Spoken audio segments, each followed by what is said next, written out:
좋아요와 구독은 혼자 영상을 제작하는 저에게 큰 힘이 되며 다음 영상도 쉽게 시청하실 수 있습니다.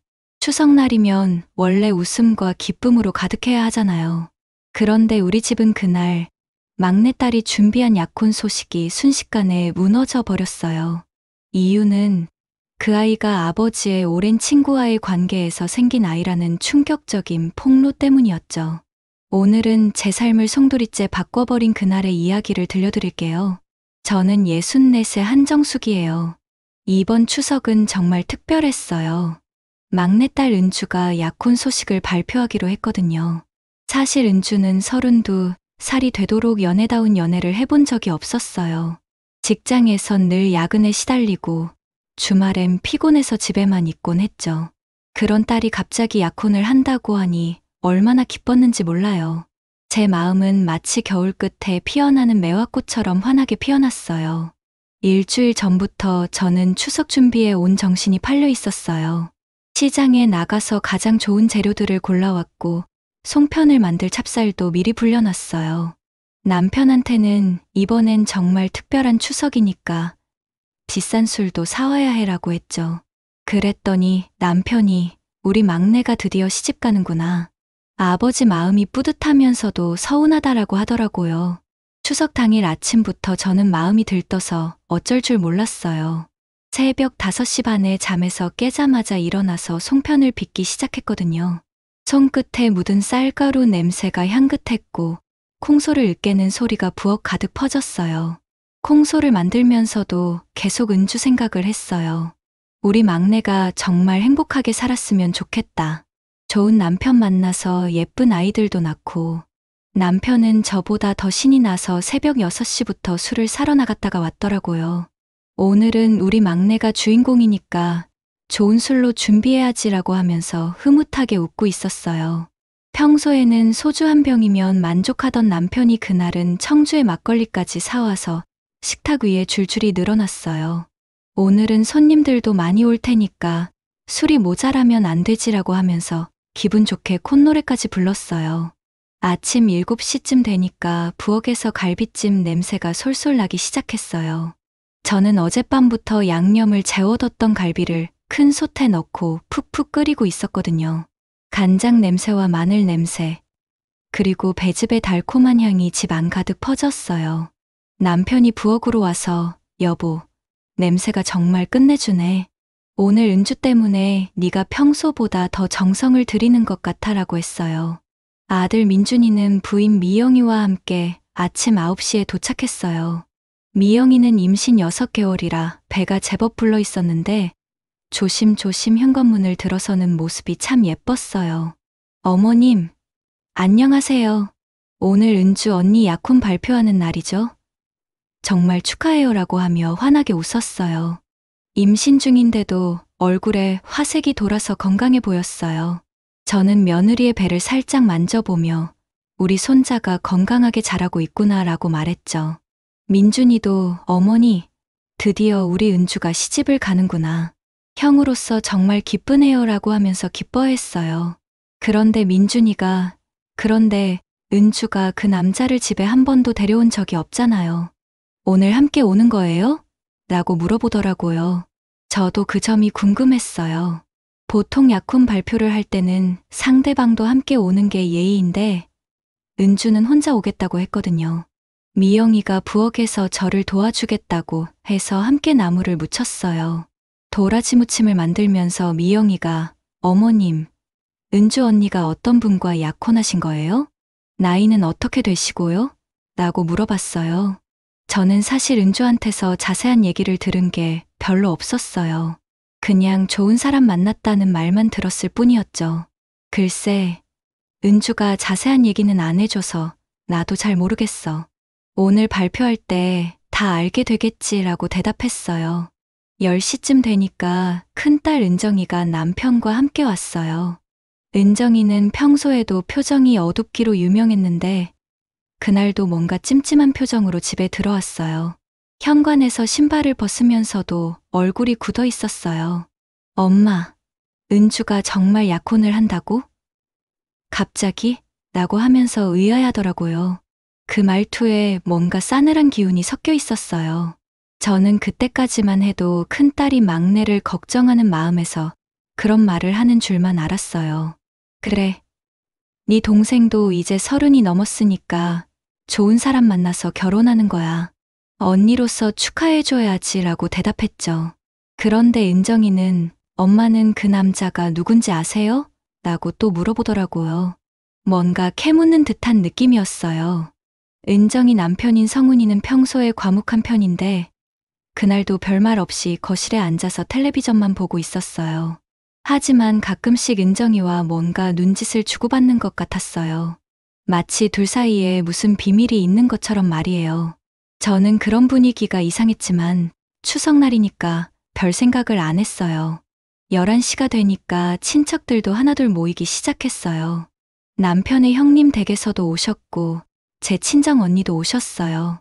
거실이 사람들로 가득 찼고 여기저기서 웃음소리가 터져 나왔어요.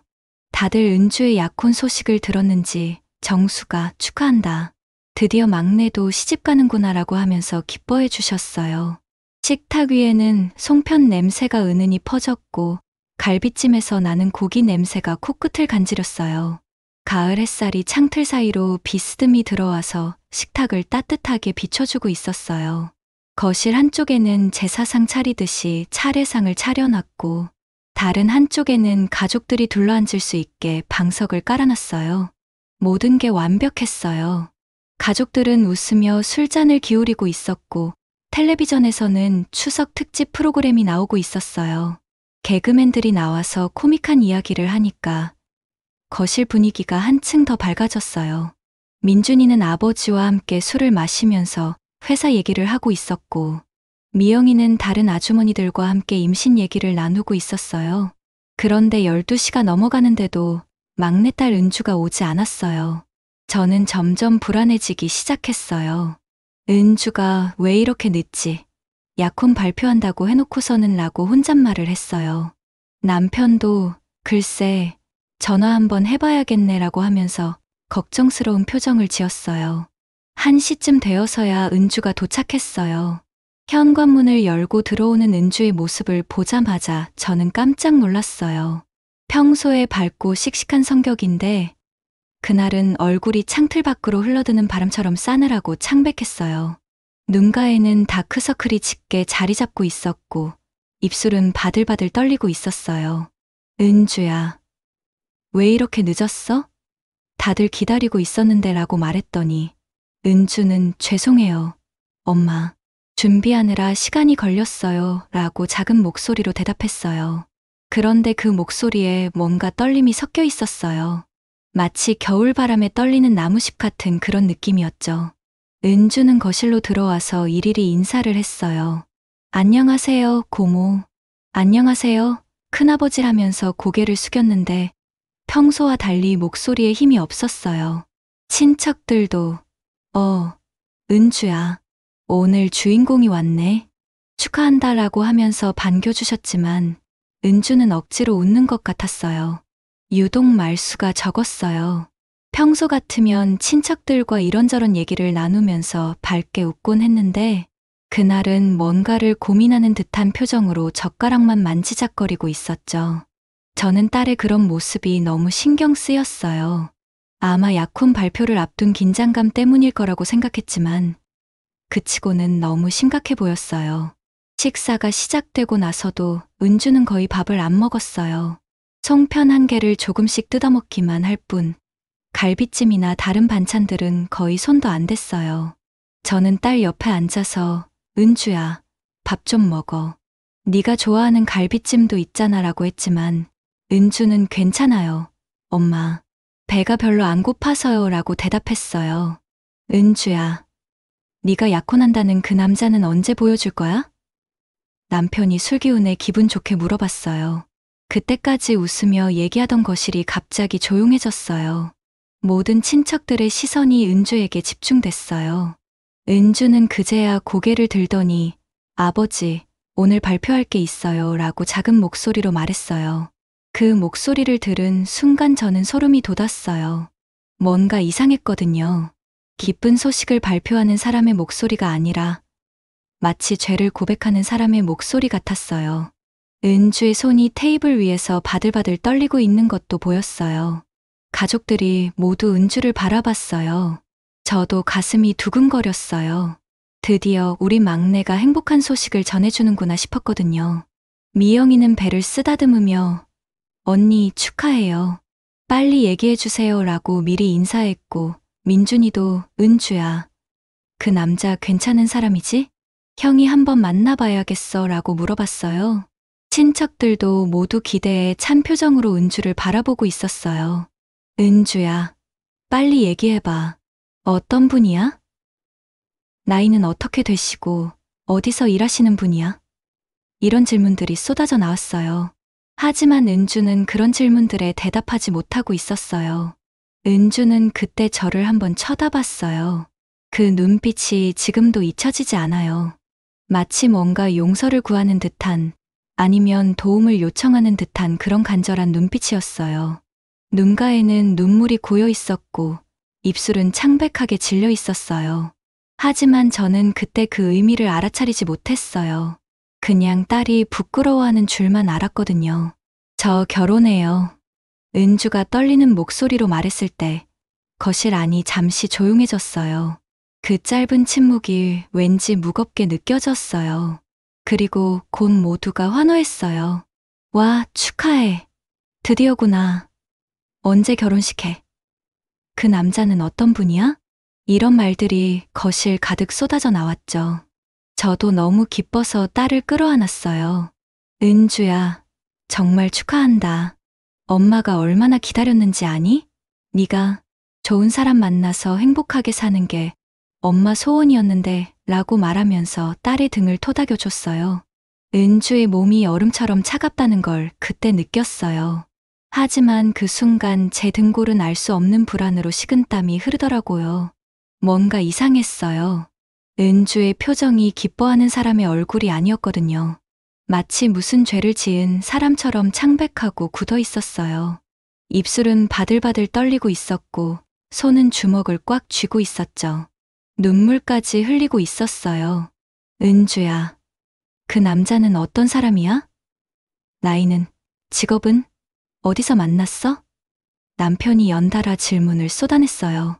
친척들도 그러게 빨리 얘기해봐. 사진이라도 보여줘. 언제 만나서 사귄 거야? 라고 하면서 궁금해했어요. 은주는 그때마다 그건 그게 하면서 말을 흐렸어요. 뭔가 숨기는 게 있다는 느낌이 강하게 들었어요. 보통 약혼을 발표하는 사람이라면 상대방에 대해 자랑스럽게 얘기하기 마련인데 은주는 오히려 회피하려고 하고 있었어요. 저는 딸의 손을 잡고 은주야, 괜찮니? 얼굴이 너무 안 좋아 보이는데 아픈 데라도 있어? 라고 물어봤어요. 큰딸 은정이는 그때부터 계속 은주를 노려보고 있었어요. 눈빛이 예사롭지 않았어요. 마치 뭔가를 알고 있는 것 같은 아니면 의심하고 있는 것 같은 그런 표정이었죠. 젓가락을 쥔 손에 힘이 들어가 있어서 관절이 하얗게 보일 정도였어요. 저는 은정이에게 니도 동생 축하해줘야지. 왜 그렇게 심각한 표정을 하고 있어? 라고 말했지만 은정이는 그냥 씁쓸하게 웃기만 했어요. 축하해야 할 일인지 모르겠네요. 라고 중얼거리는 소리가 들렸어요. 그 말을 들은 순간 저는 심장이 철렁 내려앉는 느낌이었어요. 시간이 흘러갈수록 분위기는 점점 이상해졌어요. 은주는 거의 말을 하지 않았고 은정이는 계속 은주를 의심스럽게 쳐다봤어요. 친척들도 뭔가 어색한 분위기를 눈치채기 시작했어요. 처음에는 웃으며 축하해주던 분들도 점점 조용해졌어요. 민준이와 미영이는 분위기가 너무 어색한 걸 눈치채고 일찍 돌아가겠다고 했어요. 어머님, 미영이가 임신 중이라 피곤해해서 먼저 가볼게요. 은주야, 축하해라고 하면서 서둘러 나갔어요. 미영이도 언니, 좋은 소식 기다릴게요 라고 말은 했지만 표정이 영 어색했어요. 다른 친척들도 하나둘 자리를 뜨기 시작했어요. 정수가, 오늘 고생 많았어. 은주야, 행복해라라고 하면서 집을 나섰지만 뭔가 찜찜한 표정들이었어요. 거실에는 결국 우리 가족만 남게 됐어요. 남편은 술이 조금 들어간 상태에서 은주야, 네가 결혼한다니까 아버지 마음이 참 복잡하다라고 말했어요. 우리 막내가 시집을 가면 집이 너무 쓸쓸할 것 같아서 말이야. 그래도 네가 좋은 사람 만나서 행복하게 살면 아버지는 그걸로 만족해라고 했어요. 그 말을 들은 은주는 갑자기 눈물을 글썽였어요. 아버지 죄송해요. 정말 죄송해요. 이상한 말이었어요. 왜 결혼한다는 딸이 아버지에게 미안하다고 하는 걸까요? 더군다나 정말 죄송해요라니 뭔가 큰 잘못을 저지른 사람이나 할 법한 말이었어요. 저는 그때 확실히 느꼈어요. 뭔가 큰일이 일어날 것 같다는 예감을 말이에요. 가슴이 답답하고 숨이 막히는 느낌이었어요. 창틀 밖으로 보이는 가을 하늘은 어둠이 내려앉고 있었고 바람이 세게 불어서 나무잎들이 바스락거리고 있었어요. 마치 태풍이 몰려오기 전에 그런 불길한 정적 같았어요. 거실에는 송편 냄새와 함께 뭔가 무거운 공기가 흐르고 있었어요.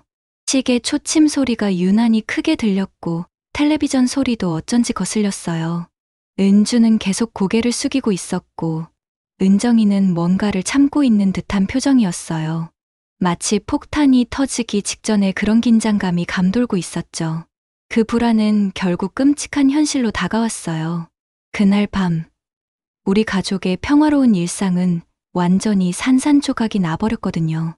추석에 따뜻한 정이 넘치던 우리 집이 하루아침에 차가운 전쟁터가 되어버린 거예요. 그 모든 게 시작된 건 바로 그 순간부터였어요. 그 불길한 예감은 현실이 되었어요. 저녁이 무르익을 때쯤 갑자기 큰딸 은정이가 자리에서 벌떡 일어나더니 소리를 질렀어요. 그 순간까지만 해도 저는 설마 했어요. 설마 우리 가족에게 그런 일이 일어날 줄은 꿈에도 몰랐거든요. 축하한다고? 축하해. 은정이의 목소리가 거실 전체를 찢어버렸어요. 평소에 차분하던 큰딸의 목소리가 아니었어요. 마치 오랫동안 참아왔던 분노가 한꺼번에 터져나오는 것 같았어요. 저 약혼이 다 거짓인 거 아세요? 그게 무슨 약혼이에요? 저는 깜짝 놀라서 은정이를 바라봤어요. 은정아, 네가 갑자기 왜 그래? 무슨 소리야? 하지만 은정이는 제 말을 듣지 않았어요. 눈에는 분노의 불길이 타오르고 있었고 주먹을 꽉 쥔 채 온몸을 떨고 있었어요. 마치 지금까지 억눌러왔던 모든 감정이 한꺼번에 폭발하는 것 같았어요. 그 아이는 아버지 친구 애란 말이에요. 아버지 친구. 은정이가 외쳤을 때 거실에 공기가 얼어붙었어요. 제 귀에는 그 말이 제대로 들어오지 않았어요. 무슨 말인지 이해할 수가 없었거든요. 아버지 친구? 그게 무슨 뜻이에요? 식탁 위에 놓여있던 젓가락들이 바닥에 우르르 떨어지며 쨍그랑 울렸어요. 남편이 들고 있던 술잔도 손에서 미끄러져 바닥에 떨어져 산산조각 났어요. 유리 조각들이 바닥에 흩어지면서 반짝반짝 빛났는데 그 빛이 왠지 차갑고 무서워 보였어요. 방 안은 순식간에 얼어붙었어요. 아까까지 따뜻했던 송편 냄새조차 갑자기 역겨워졌어요. 마치 썩은 냄새처럼 느껴졌거든요. 텔레비전에서는 여전히 추석 특집 프로그램이 나오고 있었지만 그 웃음소리가 오히려 기괴하게 들렸어요. 막내딸 은주는 눈물이 고인 채로 고개를 숙였어요. 온몸이 바들바들 떨리고 있었고 얼굴은 종이처럼 하얗게 질려 있었어요. 입술은 파르르 떨리면서 무슨 말을 하려고 하는 것 같았지만 목소리는 나오지 않았어요. 마치 숨이 막힌 물고기처럼 입만 벌리고 있었죠. 남편의 얼굴이 굳어졌어요. 평소에 온화하던 남편의 표정이 순식간에 무서워졌어요. 은정아, 네가 지금 무슨 헛소리를 하는 거야? 그런 말도 안 되는 소리를. 하지만 목소리가 떨리고 있었어요. 마치 이미 진실을 알고 있지만 인정하고 싶지 않다는 듯한 그런 떨림이었어요. 비린내처럼 역겨운 침묵이 거실을 휘감았어요. 아무도 말을 하지 않았어요. 시계 초침 소리만 틱톡틱톡 울리고 있었고 창밖에서는 바람이 쌩쌩 불어오는 소리가 들렸어요. 그 소리가 마치 귀신의 울음소리처럼 무섭게 느껴졌어요. 제 귀엔 심장이 산산조각 나는 소리만 들렸어요. 쿵쾅쿵쾅, 마치 큰 북을 치는 것처럼 심장이 뛰고 있었어요. 숨을 쉬기가 힘들었고 목이 바싹 말라서 침을 삼킬 수도 없었어요. 온몸에서 식은땀이 흘러내렸어요. 은정아, 네가 무슨 말을 하는 거야? 명확하게 말해봐.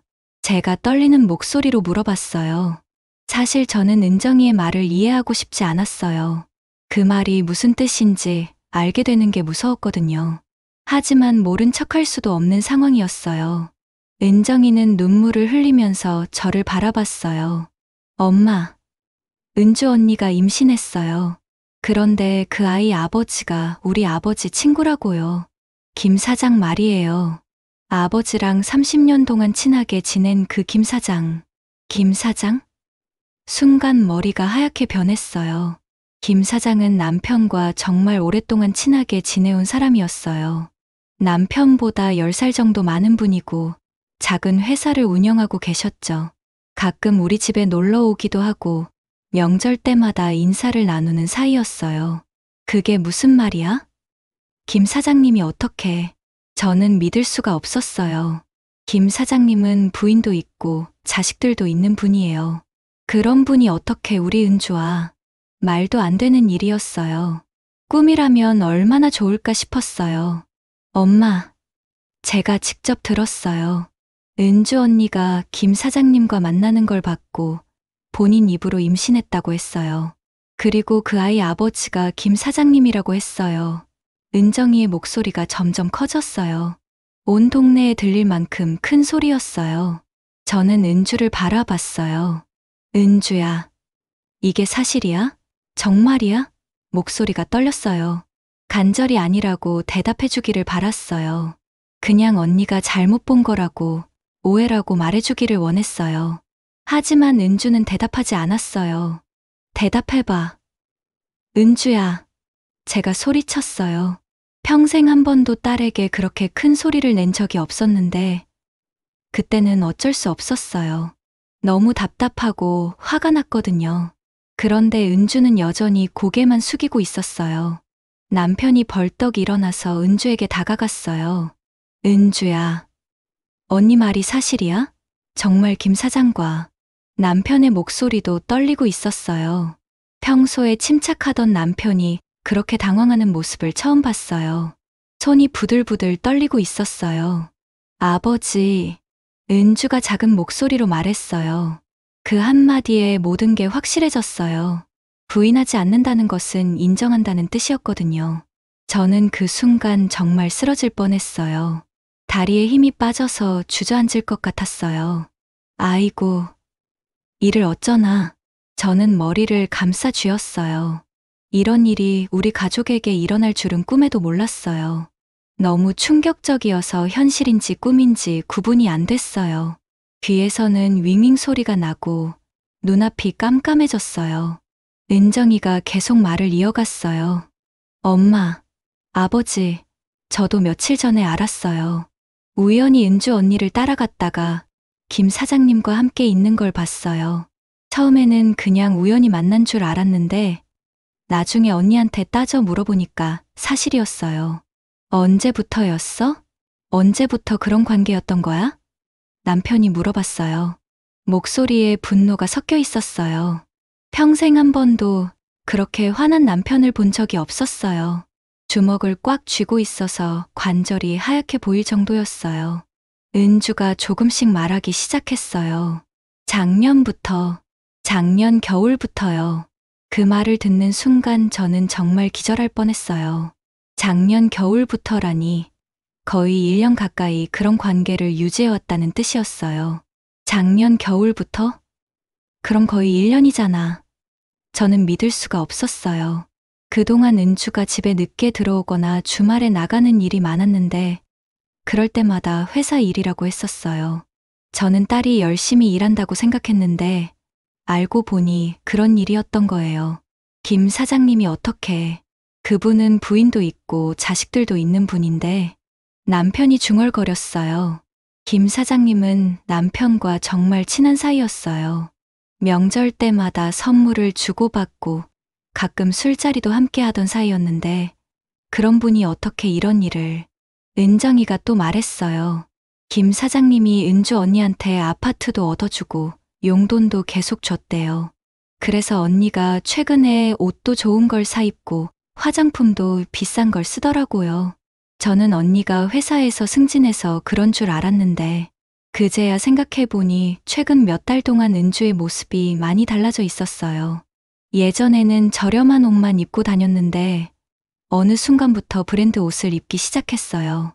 가방도 비싸 보이는 걸로 바뀌었고 화장품도 고급스러운 걸 쓰더라고요. 그때 은주에게 요즘 돈이 많이 생겼나 보네? 라고 물어봤더니 회사에서 성과급 받았어요 라고 대답했었어요. 저는 딸이 일을 잘해서 보상을 받는다고 생각했는데 알고 보니 그런 게 아니었던 거예요. 그럼 약혼은 뭐야? 약혼은 왜 한다고 한 거야? 저는 더욱 혼란스러웠어요. 김 사장님과 그런 관계라면 왜 약혼 발표를 한다고 했던 걸까요? 그것도 추석날에 온 가족이 모인 자리에서 말이에요.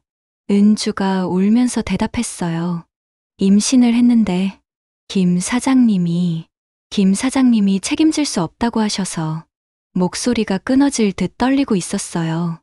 눈물이 볼을 타고 주르륵 흘러내렸어요. 책임질 수 없다고? 그럼 니는 어쩌라는 거야? 남편이 소리쳤어요. 그 사람이 니를 임신시켜 놓고 책임질 수 없다고? 말이 되는 소리야, 그게. 저는 그제야 상황을 이해했어요. 은주가 임신을 했는데 김 사장님이 책임지지 않겠다고 하니까 어쩔 수 없이 다른 남자와 약혼한다고 거짓말을 한 거였어요. 아마 시간을 벌려고 했던 모양이에요. 그럼 약혼한다는 그 남자는 누구야? 정말 있는 거야? 제가 물어봤어요. 하지만 은주는 대답하지 않았어요. 그 침묵이 답이었어요. 약혼자라는 사람은 존재하지 않았던 거예요. 모든 게 거짓말이었어요. 창밖에서 바람이 더 세게 불기 시작했어요. 나무잎들이 바스락바스락 소리를 내며 떨어지고 있었어요. 마치 우리 가족의 상황을 보여주는 것 같았어요. 평화롭던 일상이 한순간에 바람에 날려 흩어지는 것처럼 말이에요. 거실의 분위기는 완전히 얼어붙었어요. 아까까지 따뜻했던 추석 분위기는 어디론가 사라져버렸어요. 송편 냄새조차 이제는 역겨웠어요. 마치 상한 음식 냄새처럼 느껴졌거든요. 김 사장님 연락처 알려줘. 내가 직접 얘기해야겠어. 남편이 말했어요. 목소리에는 분노와 절망이 섞여 있었어요. 그동안 믿었던 친구에게 배신당했다는 충격이 얼마나 컸을까 싶었어요. 아버지, 그러지 마세요. 이미 끝난 일이에요. 은주가 말했어요. 하지만 남편은 들으려 하지 않았어요. 끝난 일이 아니야. 그 사람이 책임을 져야 해. 니를 임신시켜 놓고 마 몰라라 하는 게 말이 되냐? 저는 그때 무너져 내렸어요. 그동안 믿고 있던 모든 것들이 거짓이었다는 사실을 받아들일 수가 없었어요. 우리 막내딸이 그렇게 착하고 순수했던 은주가 그런 일을, 어떻게 그런 일이 일어날 수 있는지 이해할 수가 없었어요. 은주야, 엄마한테 왜 말 안 했어? 왜 혼자 그런 일을 겪고 있었어? 저는 딸을 끌어안으며 울었어요. 화도 났지만 한편으로는 딸이 혼자 얼마나 힘들었을까 싶어서 마음이 아팠어요. 엄마한테 어떻게 말해요? 이런 창피한 일을. 은주가 흐느끼며 말했어요. 그 모습을 보니까 더욱 마음이 아팠어요. 딸이 혼자 얼마나 많은 고민을 했을까, 얼마나 무서웠을까 싶었거든요. 은정이도 울고 있었어요. 저도 언니한테 화가 나지만 그래도 언니가 불쌍해요. 김 사장님이 너무 나쁜 거 아니에요? 언니를 이용만 하고 책임은 안 지려고 하다니. 남편은 거실을 이리저리 돌아다니며 분노를 표출하고 있었어요. 내가 그 자식을 어떻게 생각했는데, 30년 동안 친구라고 생각했는데 이런 식으로 나를 배신하다니. 주먹으로 벽을 치기도 하고 발로 소파를 차기도 했어요. 시간이 흘러도 상황은 나아지지 않았어요. 오히려 점점 더 심각해지는 것 같았어요. 저는 어떻게 해야 할지 몰랐어요. 이런 일은 처음 겪어보는 거라서 머리가 하얗게 변했어요. 우선 김 사장님을 만나봐야겠어. 이 일을 어떻게 해결할지 얘기해야 해. 남편이 말했어요. 하지만 은주는 만나지 마세요. 이미 끝난 일이라고요 라고 했어요. 끝난 일이 어디 있어. 네가 임신한 게 끝난 일이야? 그 아이는 어떻게 할 거야? 남편의 목소리가 점점 커졌어요. 이웃집에까지 들릴 만큼 큰 소리였어요. 그때 갑자기 은주가 말했어요. 아이는 지울 거예요. 그 말을 듣는 순간 거실이 다시 한번 얼어붙었어요. 저는 그 말을 듣고 정말 기절할 뻔했어요. 뭐? 네가 지금 무슨 말을 하는 거야? 저는 믿을 수가 없었어요. 아무리 상황이 복잡해도 그런 선택을 저는 받아들일 수가 없었어요. 거실에는 이제 절망만이 가득했어요. 희망이라고는 조금도 찾을 수 없었어요. 창틀 밖으로 보이는 하늘은 완전히 어두워져 있었고 집 안의 분위기도 그 어둠과 똑같았어요. 마치 모든 빛이 사라진 것 같았어요. 그 어둠 속에서 저는 딸의 마지막 말을 되새기고 있었어요. 아이를 지운다는 말, 그 말이 귓가에서 맴돌며 떠나지 않았어요. 거실의 모든 빛이 사라진 것처럼 느껴졌지만 사실 가장 어두운 건 우리 가족의 미래였어요. 말도 안 돼. 네가 지금 무슨 소리를 하는 거야. 남편이 소리쳤어요. 평생 한 번도 그렇게 절규하는 남편을 본 적이 없었어요. 목소리가 갈라져서 거의 비명에 가까웠어요.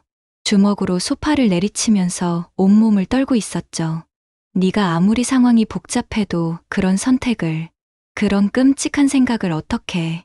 은주는 눈물을 흘리며 고개를 더욱 깊숙이 숙였어요. 아버지, 저한테 다른 선택이 있어요? 김 사장님은 책임지지 않겠다고 하시고 저는 혼자서 어떻게 아이를 키워요? 목소리가 너무 작아서 거의 들리지 않을 정도였어요. 마치 바람에 날려갈 것 같은 연약한 목소리였죠. 저는 딸의 그 말을 듣고 가슴이 찢어지는 것 같았어요. 화도 났지만 한편으로는 딸이 얼마나 절망적인 상황에 몰려 있는지 알 수 있었거든요. 은주야, 그래도 그건 아니야. 아무리 힘들어도 생명을. 엄마는 몰라요. 은주가 갑자기 소리를 질렀어요. 평소에 순한 성격이던 딸이 그렇게 큰 소리를 내는 걸 처음 봤어요. 엄마는 이런 상황을 겪어본 적이 없으니까 몰라요. 저는 이미 다 끝났어요. 회사에서도 소문이 날 거고, 사람들은 저를 손가락질할 거고, 창틀 밖으로 바람이 더욱 세게 불어오고 있었어요. 나무숲들이 창문을 두드리는 소리가 마치 누군가 도움을 청하는 소리 같았어요. 거실 안의 분위기도 그 바람처럼 차갑고 거칠어져 있었어요. 큰딸 은정이가 울면서 말했어요. 언니, 아무리 그래도 그렇게 하면 안 돼요. 그건 정말 돌이킬 수 없는 일이에요. 은정이도 평소에는 차갑고 현실적인 성격이었는데 그때는 눈물을 주르륵 흘리며 언니를 걱정하고 있었어요. 하지만 은주는 들으려 하지 않았어요. 언니는 이해 못해요. 언니는 좋은 남편 있고 안정적인 생활하고 있으니까. 저처럼 모든 게 망가진 상황을 겪어보지 않았으니까 몰라요. 그 말을 들은 은정이의 얼굴이 하얗게 변했어요. 언니, 그게 무슨 말이에요? 제가 언니를 이해 못한다고요? 제가 며칠 동안 얼마나 고민했는데 목소리가 떨리고 있었어요. 분노와 서러움이 섞인 그런 떨림이었죠. 저는 두 딸이 서로를 원망하는 모습을 보면서 더욱 마음이 아팠어요. 이미 충분히 힘든 상황인데 가족끼리 서로 상처를 주고 있었거든요. 그만해. 둘 다 그만해. 이런 때 서로 싸우면 어떻게 해. 남편은 거실을 이리저리 돌아다니면서 계속 중얼거리고 있었어요. 김 사장, 그 자식, 30년 동안 친구라고 생각했는데 어떻게 이런 일을. 주먹을 꽉 쥐고서는 벽을 치기도 하고 발로 의자를 차기도 했어요. 갑자기 남편이 휴대폰을 꺼내 들었어요. 김 사장한테 전화해야겠어. 이 일을 그냥 넘어갈 수는 없어. 손가락이 떨리면서 번호를 누르려고 하고 있었어요. 화가 나서 그런지 제대로 번호를 누르지도 못하고 있었죠. 아버지, 하지 마세요. 은주가 급하게 말했어요. 전화하지 마세요. 더 복잡해질 뿐이에요. 하지만 남편은 들으려 하지 않았어요. 이미 전화가 연결되고 있었거든요. 여보세요, 김 사장님. 남편의 목소리가 거실에 울려 퍼졌어요. 전화기 너머로 김 사장님의 목소리가 들려왔어요. 아, 정우야. 무슨 일이야? 평소와 다를 바 없는 친근한 목소리였어요. 사장님, 지금 당장 우리 집으로 와주세요. 얘기할 게 있어요. 남편의 목소리는 차갑고 딱딱했어요. 평소에 김 사장님과 대화할 때와는 완전히 달랐죠. 전화기 너머로 잠시 침묵이 흘렀어요. 그리고 김 사장님의 당황한 목소리가 들려왔어요. 무슨 일인데? 목소리가 이상하네. 아마 뭔가 일이 터진 걸 눈치챈 것 같았어요. 오시면 알게 될 거예요. 지금 당장 오세요. 남편이 말하고는 전화를 끊어버렸어요. 휴대폰을 던져버리고 싶은 충동을 참으면서 테이블 위에 내려놨어요. 은주가 울면서 말했어요. 아버지, 왜 그러셨어요? 김 사장님이 오시면 더 복잡해져요. 제발 이 일은 조용히 처리해요. 하지만 남편은 이미 결심을 굳힌 것 같았어요. 조용히 처리해? 그 사람이 니를 이렇게 만들어 놓고 책임도 안 지려고 하는데? 남편의 목소리에는 분노가 가득했어요. 내가 그 자식 얼굴을 똑똑히 보고 얘기하고 싶어. 저는 불안했어요. 김 사장님이 오시면 상황이 더욱 악화될 것 같았거든요. 이미 충분히 복잡한 문제인데 당사자들이 만나면 감정적으로 폭발할 가능성이 높았어요. 여보, 김 사장님이 오시기 전에 우리끼리 먼저 얘기를 정리하자. 어떻게 해결할지 방법을 찾아보자고. 제가 남편을 달래려고 했어요. 하지만 남편은 들을 생각이 없어 보였어요. 은정이가 말했어요. 아버지, 김 사장님이 오시면 동네에 소문이 날 수도 있어요. 요즘 같은 세상에 이런 일이 알려지면. 은정이는 현실적인 문제들을 걱정하고 있었어요. 하지만 남편은 소문이 나든 말든 상관없어. 그 자식이 우리 은주를 어떻게 생각하는지 똑똑히 들어봐야겠어 라고 했어요. 이미 이성을 잃은 상태였어요. 20분 정도 지나서 초인종이 울렸어요. 김 사장님이 오신 거였어요. 거실의 분위기가 더욱 긴장되었어요. 은주는 화장실로 도망가려고 했지만 남편이 어디 가? 니도 여기 있어야 해라고 막았어요. 남편이 문을 열어주니까 김 사장님이 들어오셨어요. 평소와 달리 표정이 굳어 있었어요. 뭔가 예상하고 계신 것 같았어요. 정우야, 무슨 일인지 말해봐. 목소리에 떨림이 섞여 있었어요. 사장님, 앉으세요. 남편이 차갑게 말했어요. 평소라면 사장님, 어서 오세요 라고 반갑게 맞이했을 텐데, 그날은 완전히 달랐어요. 김 사장님이 소파에 앉으시자마자 남편이 바로 본론을 꺼냈어요. 사장님, 우리 은주와 무슨 관계신가요? 직설적이고 날카로운 질문이었어요. 김 사장님의 얼굴이 순간 하얗게 변했어요. 눈이 은주에게로 향했다가 다시 남편에게로 돌아왔어요. 그게 무슨 말이야? 하지만 목소리가 떨리고 있어서 이미 들통이 난 상태였어요. 모르시겠어요? 정말 모르세요? 남편의 목소리가 점점 커졌어요. 우리 은주가 임신했어요. 그런데 그 아이 아버지가 사장님이라고 하네요.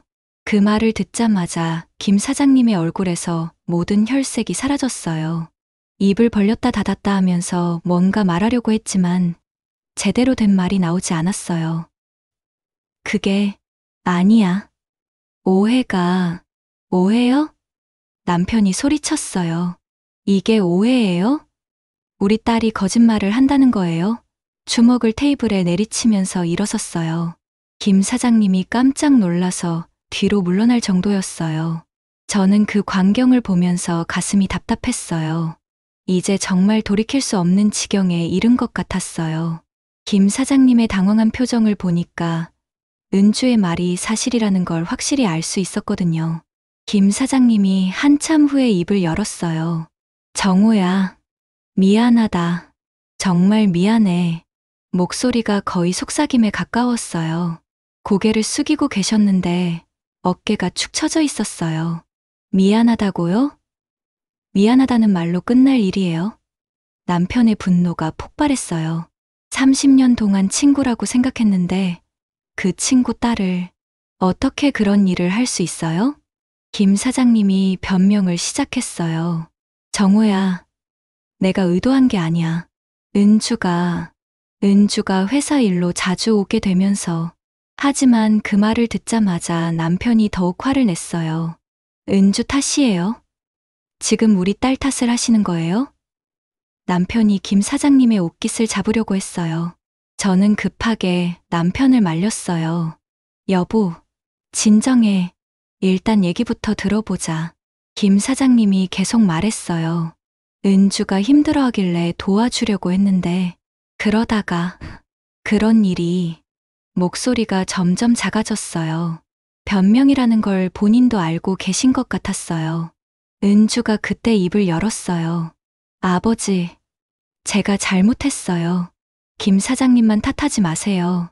하지만 그 말이 오히려 남편을 더욱 화나게 했어요. 네가 잘못했다고? 네가 뭘 잘못했어? 남편이 딸에게 소리쳤어요. 네는 피해자야. 이 사람이 네를 이용한 거라고. 김 사장님이 급하게 말했어요. 정호야, 내가 책임질게. 은주를 도와줄게. 하지만 그 말도 늦었어요. 이미 상황은 돌이킬 수 없을 만큼 악화되어 있었거든요. 책임을 져요? 어떻게 책임을 지실 건데요? 남편이 추궁했어요. 사장님은 부인도 있고 자식들도 있잖아요. 어떻게 우리 은주를 책임진다는 거예요? 김 사장님이 말문이 막혔어요. 사실 책임질 방법이 없다는 걸 본인도 알고 계셨을 거예요. 결혼한 몸으로는 은주와 결혼할 수도 없고 그렇다고 이혼할 수도 없는 상황이었으니까요. 돈으로 해결하자는 거예요? 우리 딸을 돈으로 매수하려는 거예요? 남편의 목소리에는 경멸이 섞여 있었어요. 김 사장님을 바라보는 눈빛이 차갑기 그지없었어요. 거실의 공기가 더욱 무겁해졌어요. 창틀 밖으로는 여전히 바람이 불고 있었고 그 바람 소리가 마치 슬픈 곡조처럼 들렸어요. 송편 냄새는 이제 완전히 사라져버렸고 대신 차가운 공기만이 맴돌고 있었어요. 저는 이 상황을 어떻게 해결해야 할지 막막했어요. 김 사장님과 남편 모두 감정적으로 흥분해 있어서 이성적인 대화가 불가능해 보였어요. 은주는 계속 울기만 하고 있었고 은정이도 어떻게 해야 할지 몰라 하고 있었어요. 시간이 흘러도 해결책은 나오지 않았어요. 김 사장님은 계속 미안하다는 말만 반복하고 계셨고 남편은 점점 더 화를 내고 있었어요. 은주는 중간에서 괴로워하고 있었죠.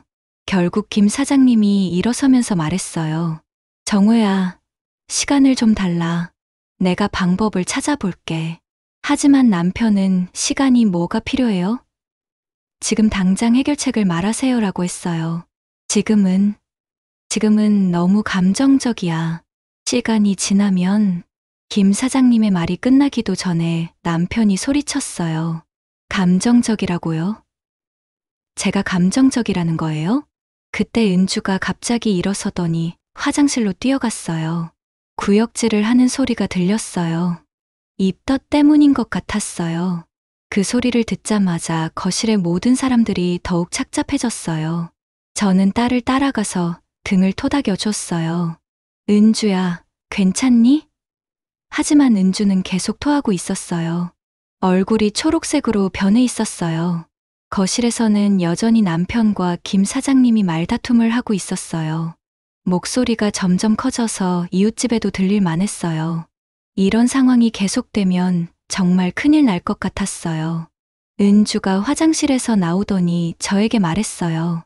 엄마, 저는 이제 어떻게 해야 해요? 정말 모르겠어요. 그 모습이 너무 가여워서 저도 눈물이 나려고 했어요. 거실의 싸움은 계속되고 있었고 해결책은 보이지 않았어요. 창틀 밖의 어둠이 점점 더 짙어지고 있었고 우리 가족의 미래도 그 어둠만큼 불투명해 보였어요. 그 어둠은 현실이 되었어요. 우리 가족의 미래가 불투명해 보인다는 건 예감이 아니라 이미 닥친 운명이었거든요. 그날 밤, 집안은 완전히 무너졌어요. 김 사장님과의 대화는 결국 아무런 해결책 없이 끝났고 남편의 분노는 걷잡을 수 없이 커져만 갔어요. 김 사장님이 집을 나간 지 1시간쯤 지났을 때였어요. 남편이 갑자기 재킷을 입기 시작하더라고요. 여보, 어디 가려고? 제가 물어봤지만 남편의 표정이 심상치 않았어요. 얼굴이 벌겋게 상기되어 있었고 눈에는 복수심 같은 게 타오르고 있었어요. 김 사장 집으로 간다. 이 일을 확실히 정리하고 와야겠어. 남편의 목소리는 차갑고 단호했어요. 평생 그렇게 무서운 남편을 본 적이 없었어요. 마치 다른 사람이 된 것 같았어요. 여보, 안 돼요. 지금 가면 더 큰일 나요. 제가 남편의 팔을 붙잡으며 말렸어요. 하지만 남편은 제 손을 뿌리치고 현관문으로 향했어요. 나도, 정수가, 내가 그 자식 가족들 앞에서 똑똑히 얘기하고 올 거야. 은주가 급하게 뛰어와서 아버지를 막았어요. 아버지, 제발 가지 마세요. 김 사장님 부인분도 계시고 아이들도 있어요. 그분들에게까지 피해를 주면 안 되잖아요. 하지만 남편은 듣지 않았어요. 피해? 그 사람이 우리한테 준 피해는 생각 안 하냐? 현관문을 열려고 하는데 은주가 문 앞을 막고 서더라고요. 아버지, 정말 안 돼요. 김 사장님 가족들한테는 죄가 없어요. 그때 은정이도 나서서 아버지를 말렸어요. 아버지, 지금 가시면 정말 큰일 날 거예요. 김 사장님 부인분이 이 사실을 알게 되면 그분 가정도 완전히 박살날 거예요. 저는 그 말을 듣고 소름이 돋았어요. 김 사장님 부인분은 정말 착하신 분이었거든요. 가끔 남편들끼리 만날 때 저도 함께 만나곤 했는데 항상 밝고 따뜻하셨어요. 그런 분이 이 사실을 알게 되면 얼마나 큰 충격을 받으실까 싶었어요. 그래, 그분 가정이 박살나면 어떻게 되는데? 남편이 냉정하게 말했어요. 우리 가정은 이미 박살났는데 말이야. 왜 우리만 고통받아야 해? 그 말을 듣는 순간 저는 정말 무서웠어요. 남편이 완전히 이성을 잃은 것 같았거든요. 복수심에 눈이 멀어서 다른 사람의 고통은 전혀 생각하지 못하고 있었어요. 결국 남편은 집을 나갔어요. 저희가 아무리 말려도 소용없었어요. 현관문이 쾅 닫히는 소리가 온 집 안에 울려 퍼졌어요. 그 소리가 마치 우리 가족의 운명을 알리는 종소리 같았어요. 은주가 바닥에 주저앉으며 울기 시작했어요. 이제 정말 끝났어요. 김 사장님 가족들한테까지 알려지면 저는 정말 어떻게 살아가요? 목소리가 절망에 차 있었어요. 저는 딸을 끌어안으며 달랬어요. 괜찮아. 은주야. 아빠가 이성을 찾으실 거야. 그분들한테 막 얘기하지는 않으실 거야. 하지만 사실 저도 확신이 없었어요. 남편의 그 표정을 봤을 때 정말 무엇을 할지 모르겠더라고요. 1시간 정도 지났을 때 남편이 돌아왔어요. 하지만 혼자 오지 않았어요. 김 사장님이 함께 왔고 뒤에는 김 사장님 부인분과 아들까지 따라왔어요. 저는 그 모습을 보고 정말 기절할 뻔했어요. 김 사장님 부인분의 얼굴은 창백했어요. 눈이 퉁퉁 부어 있는 걸 보니까 많이 우셨나 보더라고요. 아들분도 얼굴이 굳어 있었어요. 이미 모든 사실을 알고 있는 것 같았어요. 정숙 씨, 김 사장님 부인분이 저를 보고 힘없이 인사하셨어요. 목소리가 떨리고 있었어요. 저는 어떻게 대답해야 할지 몰라서 그냥 고개만 숙였어요. 거실로 들어와서 앉으니까 분위기가 정말 무거웠어요. 아무도 말을 하지 않았어요. 시계 소리만 똑딱똑딱 울리고 있었고 창밖에서는 여전히 바람이 불고 있었어요. 김 사장님이 먼저 입을 열었어요. 정숙 씨, 정호영, 정말 죄송합니다. 부인분 앞에서 고개를 숙이고 있는 김 사장님의 모습이 초라해 보였어요. 김 사장님 부인분이 울면서 말씀하셨어요. 정숙 씨, 저는 정말 몰랐어요. 우리 남편이 이런 일을, 은주 씨한테 이런 짓을. 목소리가 끊어질 듯 떨리고 있었어요. 저는 그분을 보면서 마음이 너무 아팠어요. 이분도 저희와 마찬가지로 피해자였거든요. 남편의 배신을 당한 것도 모자라서 이렇게 다른 사람들 앞에서 창피를 당하고 계시니까요. 사모님, 저희도 어떻게 해야 할지 모르겠어요. 제가 조심스럽게 말했어요. 이런 일이 일어날 줄 몰랐어요. 정말 진심이었어요. 이런 상황을 원한 사람은 아무도 없었거든요. 김 사장님 아들분이 화난 목소리로 말했어요. 아버지, 도대체 뭘 생각하신 거예요? 어떻게 이런 일을. 아들한테까지 혼나는 김 사장님의 모습이 정말 비참해 보였어요. 은주는 계속 고개를 숙이고 있었어요. 김 사장님 가족들 앞에서 얼마나 부끄러웠을까 싶었어요. 특히 김 사장님 부인분을 바라보기가 어려웠을 거예요. 은주 씨, 김 사장님 부인분이 은주를 불렀어요. 은주가 고개를 들어서 그분을 바라봤는데 눈물이 주르륵 흘러내리고 있었어요. 사모님, 죄송해요. 정말 죄송해요. 은주가 울면서 말했어요. 제가 잘못했어요. 제가 유혹한 거예요. 하지만 김 사장님 부인분은 고개를 저으셨어요. 아니에요, 은주 씨. 잘못한 건 우리 남편이에요. 네가 뭘 잘못했어요? 그분의 너그러운 마음에 저는 더욱 죄송했어요. 이런 상황에서도 은주를 탓하지 않으시다니. 김 사장님이 말했어요. 여보, 미안해. 정말 미안해. 하지만 부인분은 남편을 바라보지도 않으셨어요. 배신감이 얼마나 클까 싶었어요. 미안하다고 끝날 일이에요? 김 사장님 아들분이 아버지한테 소리쳤어요. 은주 누나는 어떻게 할 거예요? 아이는 어떻게 하고요? 그 말을 듣자마자 김 사장님 부인분이 더욱 크게 우셨어요. 아이까지 말을 잇지 못하시고 계속 흐느끼고 계셨어요. 저는 이 상황이 너무 견디기 힘들었어요.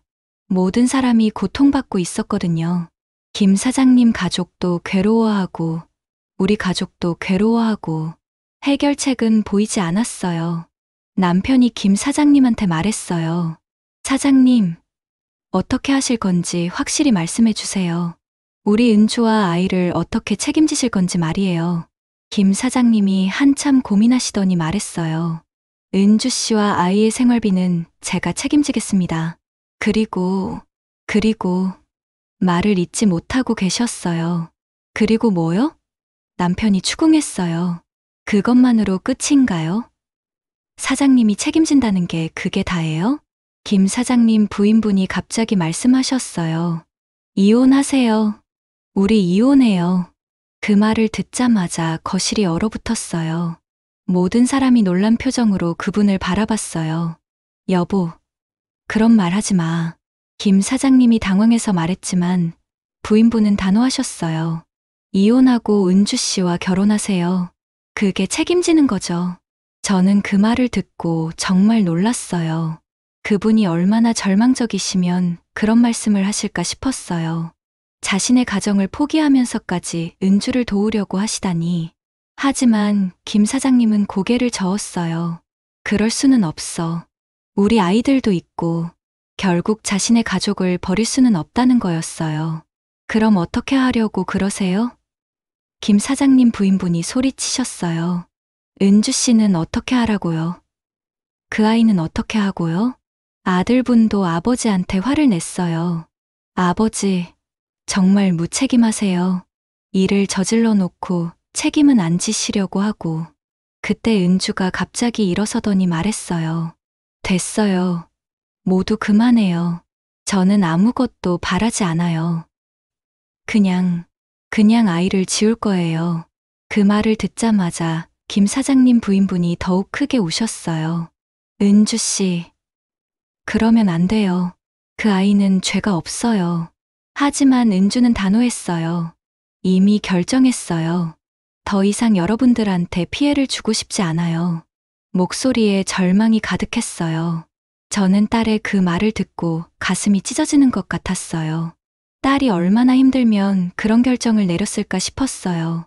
하지만 다른 방법이 없어 보였어요. 김 사장님이 말했어요. 은주야, 그러지 마. 내가 방법을 찾아볼게. 하지만 그 말도 공허하게 들렸어요. 이미 너무 많은 사람이 상처받은 상황이었거든요. 거실에 소독약 냄새 같은 차가운 공기가 흐르고 있었어요. 아까까지 남아있던 추석의 따뜻한 분위기는 완전히 사라져 버렸어요. 송편 냄새 대신 절망과 체념의 냄새만 맴돌고 있었어요. 시간이 더 흘러도 해결책은 나오지 않았어요. 김 사장님 가족들은 결국 집으로 돌아가셨어요. 김 사장님 부인분은 마지막까지 은주한테 미안하다고 하시면서 가셨어요. 그분들이 가신 후에 우리 가족만 남았어요. 거실에는 무거운 침묵만 흐르고 있었어요. 은주는 소파에 쓰러져서 울고 있었고, 은정이도 어떻게 해야 할지 몰라 하고 있었어요. 남편은 창가에 서서 밖을 바라보고 있었어요. 어깨가 축 처져 있었어요. 아마 자신이 한 일을 후회하고 있는 것 같았어요. 김 사장님 가족들한테까지 상처를 준 걸 뒤늦게 깨달은 모양이었어요. 이제 정말 끝났구나. 남편이 중얼거렸어요. 우리 가족이 완전히 망가졌어. 목소리에 패배감이 가득했어요. 저는 그날 밤을 잊을 수가 없어요. 창틀 너머로 보이는 달빛이 잔인할 만큼 밝았어요. 그 차가운 빛 아래서 우리 가족은 모두 죄인이 된 기분이었어요. 추석의 보름달이 이렇게 슬플 수가 있구나 싶었어요. 거실 곳곳에 흩어진 송편들이 눈에 들어왔어요. 아침에 그렇게 정성스럽게 만들었던 송편들이 이제는 차가워져서 굳어가고 있었어요.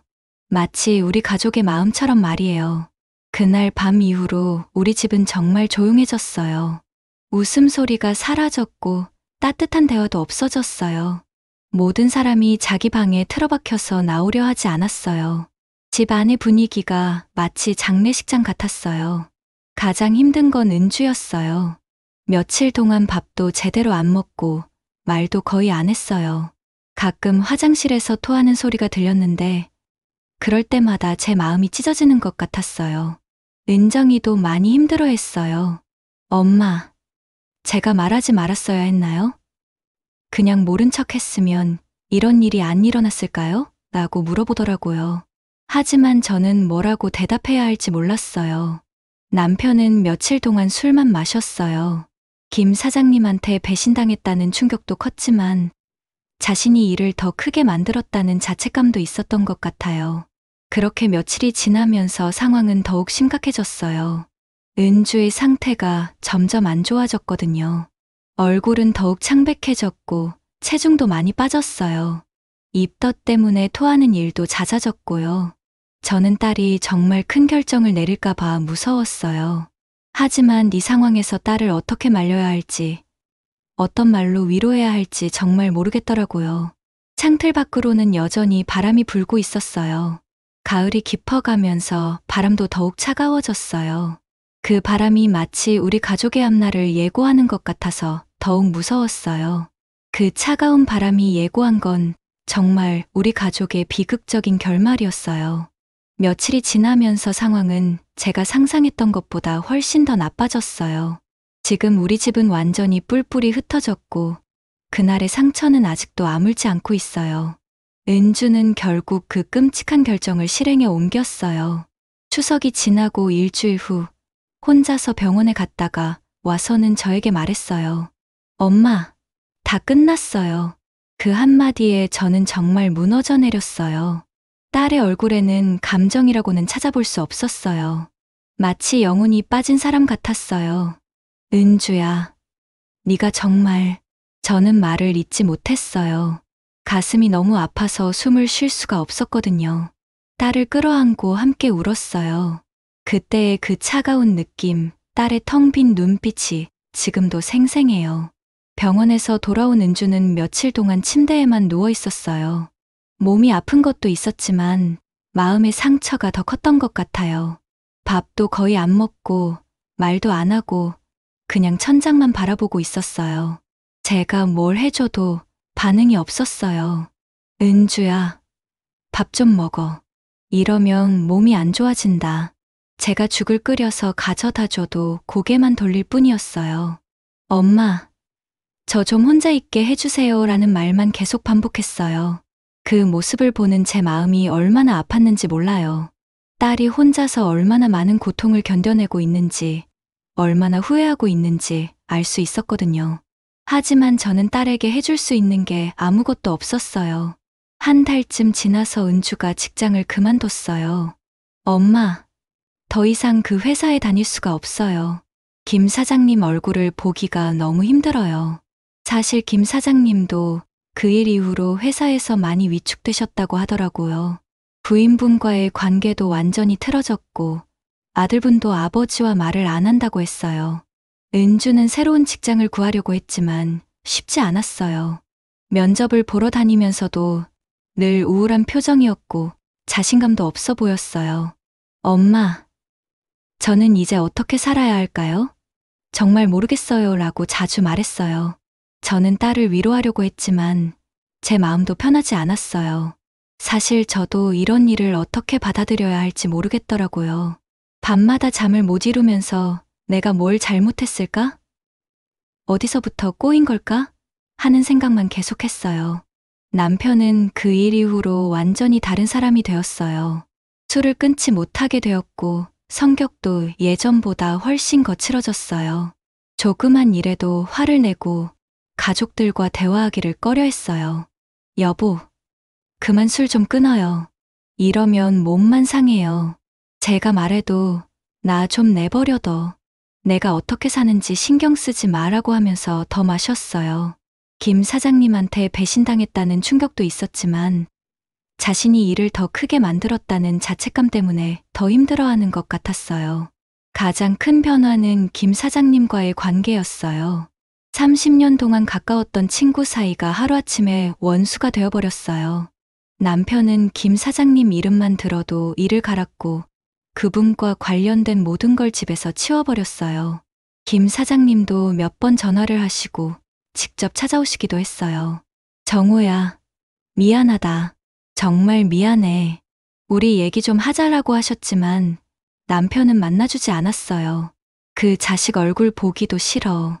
다시는 우리 집 근처에 얼씬거리지 말라고 해. 은정이도 많이 힘들어했어요. 자신이 폭로한 것 때문에 가족이 이렇게 망가졌다고 자책하고 있었거든요. 엄마, 제가 그때 말하지 말았어야 했나요? 그냥 모른 척했으면 지금보다는 나았을 것 같은데. 은정아, 네 잘못이 아니야. 네가 말하지 않았어도 언젠가는 드러날 일이었어. 저는 큰딸을 위로했지만 사실 저도 확신이 없었어요. 정말 모른 척했으면 어땠을까 하는 생각이 들기도 했거든요.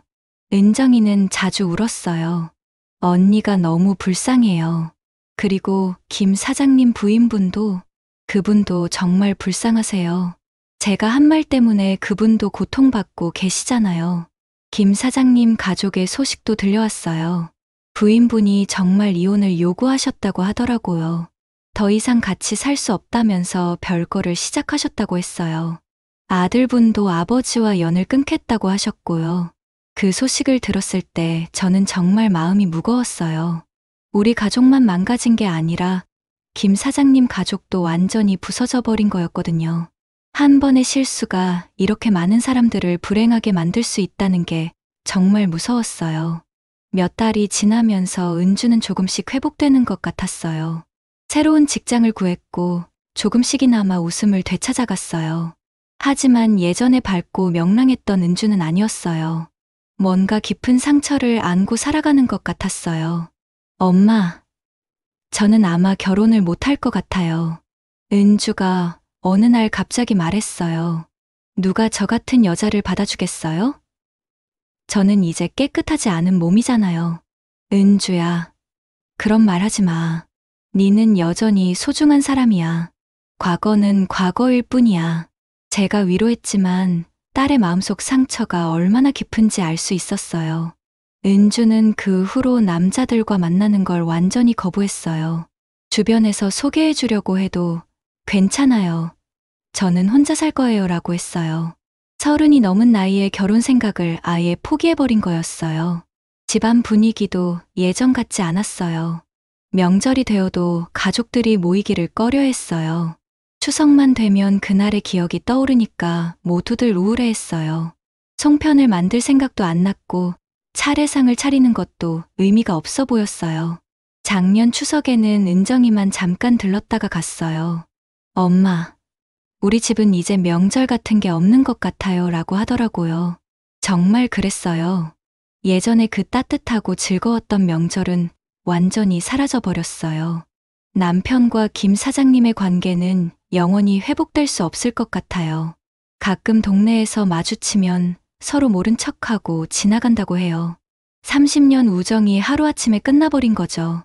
김 사장님은 결국 회사를 정리하고 다른 지역으로 이사를 가셨어요. 부인분과는 이혼하셨고 혼자 살고 계신다고 들었어요. 가끔 은주한테 연락을 하시려고 했지만 은주가 번호를 바꿔버려서 연락이 안 된다고 해요. 지금도 가끔 그날의 일을 떠올려요. 만약에 은정이가 말하지 않았다면? 만약에 남편이 김 사장님 집에 가지 않았다면?